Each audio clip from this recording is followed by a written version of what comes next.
Si nos ancêtres avaient été lâches, nous ne serions pas là. Souvenez-vous, je vous prends un exemple des peuples Bamileke et Bassa, je vais parler des Camerounais. L'Union des populations du Cameroun, qui depuis les années 50 a commencé une lutte implacable contre les colons. Mais ils ont été massacrés. Les armées coloniales françaises en son temps ont déversé des bataillons d'infanterie, des chars, des hélicoptères, ont anéanti des villages entiers. Les tortures les plus inhumaines ont eu lieu en cette période. Vous pourrez faire des recherches sur ce qu'ils appelaient la balançoire. Depuis qu'il est arrivé au pouvoir par un coup d'État, le président du Burkina Faso, le capitaine Ibrahim Traoré, livre une guerre sans merci aux impérialistes qui ont pillé son pays pendant plusieurs décennies. Pour préparer son peuple à l'accompagner pour le combat, il tire des exemples sur le Cameroun. Le capitaine Ibrahim Traoré rend hommage au peuple Bamileke et Bassa du Cameroun qui, pendant la colonisation, ont affronté les colons français au prix de leur vie. Écoutons ce discours du capitaine Ibrahim Traoré et revenons à la fin pour une analyse sérieuse et un commentaire. Le lâche a peur et les impérialistes ont compris, ils essaient de faire peur aux leaders pour que vous soyez des lâches. Parce que quand vous êtes un lâche, tous les autres vices peuvent naître. On fait tout pour que nous ayons peur. Ils viennent dans nos palais, ils nous menacent directement ou des menaces voilées. Bien sûr, nous répondons comme il le faut. Ils essaient de nous faire comprendre. Ils prennent chaque fois des exemples. Ils nous diront, vous savez, Thomas Sankara a essayé de faire comme ça, mais il est où? Il est mort. Le président haïtien, il a essayé de faire comme ça, il est où? Il est mort. Kadhafi a essayé comme ça, il est où? Il est mort. Voilà des propos qu'on nous tient de manière voilée pour nous faire peur. Et puis, nous voyons aussi souvent certains jeunes essayer d'emboîter le pas d'une autre manière. On peut les entendre dire « telle personne a régné ainsi, il est à la CPI. Telle personne a régné ainsi, il est en prison. » Tout ça pour essayer de nous faire peur, pour qu'on devienne des lâches. Mais je pense qu'ils n'ont pas compris quelque chose. Quand nous disons la patrie ou la mort, nous vaincrons, ce n'est pas qu'une phrase. Ce n'est pas qu'une phrase, ça a tout son sens. Nous n'avons pas peur et nous n'aurons jamais peur. Nous continuerons notre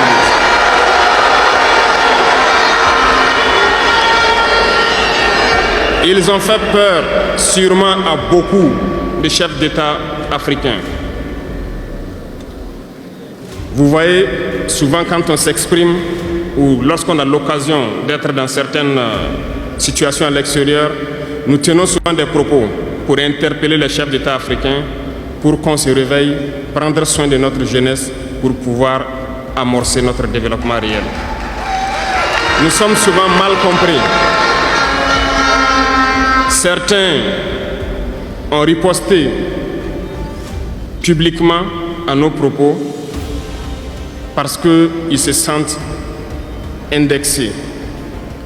Mais je peux vous assurer, jeunesse, que lorsque nous nous retrouvons dans les couloirs, ces mêmes chefs d'État nous disent « Vous êtes sur la bonne voie, c'est ce qu'il faut faire pour que l'Afrique puisse s'en sortir. »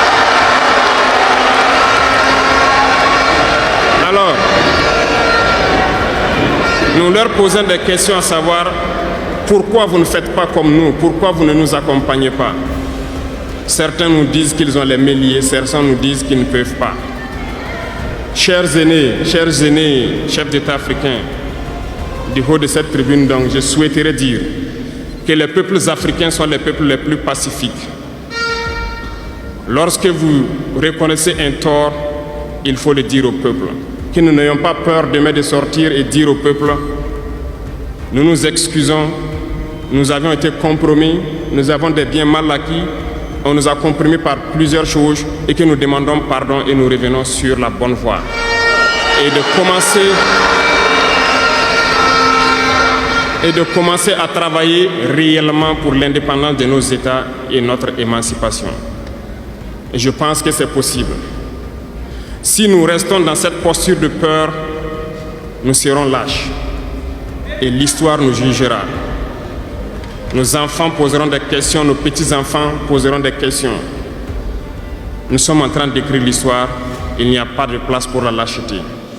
Si nos ancêtres avaient été lâches, nous ne serions pas là. Souvenez-vous, je vous prends un exemple des peuples Bamileke et Bassa, je vais parler des Camerounais. L'Union des populations du Cameroun, qui depuis les années 50 a commencé une lutte implacable contre les colons. Mais ils ont été massacrés. Les armées coloniales françaises en son temps ont déversé des bataillons d'infanterie, des chars, des hélicoptères, ont anéanti des villages entiers. Les tortures les plus inhumaines ont eu lieu en cette période. Vous pourrez faire des recherches sur ce qu'ils appelaient la balançoire ou le bac à ciment. Des centaines de milliers de populations ont été décimées ainsi en Afrique parce qu'ils ont osé demander aux colons de quitter leur terre. Ça a abouti à une guerre civile qui a duré plusieurs années. C'est pour dire que des gens ont osé, ont affronté à main nue les impérialistes pour que nous soyons là. Il n'y a pas de raison que nous ne puissions pas affronter les impérialistes pour que nos générations à venir puissent vivre. Il y a beaucoup d'exemples à travers l'Afrique d'hommes courageux qui ont refusé d'être lâches, qui ont combattu, qui ont fait face. Eh bien, soyons dignes de ces gens. Nous sommes leurs descendants et soyons dignes d'eux. Un lâche ne peut pas être digne. Ne soyons pas lâches, jeunesse africaine. Parce qu'un lâche est toujours un traître. Et ça va de pair. Ils essaieront de nous faire peur pour que nous soyons lâches. Et si nous sommes lâches, nous allons trahir. Il faut bannir la traîtrise de nos habitudes. Des Africains ont été traîtres pour que la traite négrière réussisse en Afrique. C'est parce que des Africains ont été traîtres que la colonisation a pu tenir en Afrique. Interrogeons l'histoire, nous le verrons. Lumumba, Patrice Lumumba a été trahi parce qu'il a osé tenir tête. Et ces mêmes télévisions belges sont venues au Congo pour quelques billets tendus à des individus au Congo pour une interview pour contenter leur population. Et vous avez pu suivre ça. Lumumba nous dérangeait. Il est mort, on est content. C'est de la traîtrise. Beaucoup d'autres héros sont tombés pour que nous soyons là aujourd'hui. Et c'est une technique de l'impérialisme, de faire peur aux autres en menant des actions pour réellement créer la terreur. Ça n'a pas commencé aujourd'hui. Bien qu'étant déjà informé de ces exactions françaises sur les peuples résistants Bamileke et Bassa du Cameroun, j'ai bien voulu faire de nouvelles recherches que je partagerai ici avec vous. Premièrement pour mieux comprendre les propos d'Ibrahim Traoré, mais surtout pour plus partager cette partie de l'histoire africaine que tous les Africains devraient savoir. Écoutons. Le 2 mars 1960, sous la direction de l'armée française, les troupes camerounaises rasent le bourg de Yogandima, massacrent près de 8000 civils sans armes. Mais ces effroyables massacres ne sont pas du tout un fait isolé, car depuis 10 ans, l'administration coloniale française fait face à la résistance de l'Union des populations du Cameroun, abrégée UPC, née dans les années 1940. Si l'UPC est présente sur tout le Cameroun, son emprise est très forte en pays Bamileke. Ce qui est très marquant, c'est leur cohésion dans leur refus de se plier au quadrillage, à la discipline de la machinerie coloniale, aux travaux forcés. Ce peuple occupé fait preuve d'une formidable ingéniosité qui se traduit même dans le langage de résistance où le signifiant sert ainsi de sens second d'ordre politique. C'est un large franc anti-impérialiste qui organise par exemple le boycott des élections. Ce sont des véritables grappes humaines, sans armes mais hostiles.